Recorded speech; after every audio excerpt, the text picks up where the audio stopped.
Factory exhaust on this car comes with 4 different modes. Today, let's check it out if those modes actually make any difference. To change your exhaust modes, there's a button right here with the exhaust tips.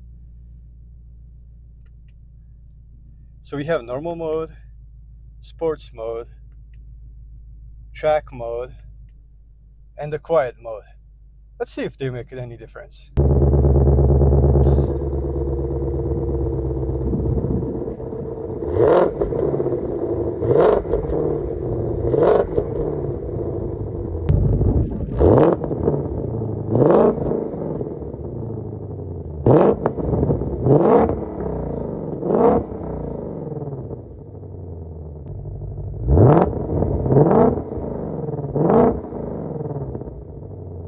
This was my first time changing the different modes, and I do honestly think they do make a difference. Until next time, stay cool, my friends.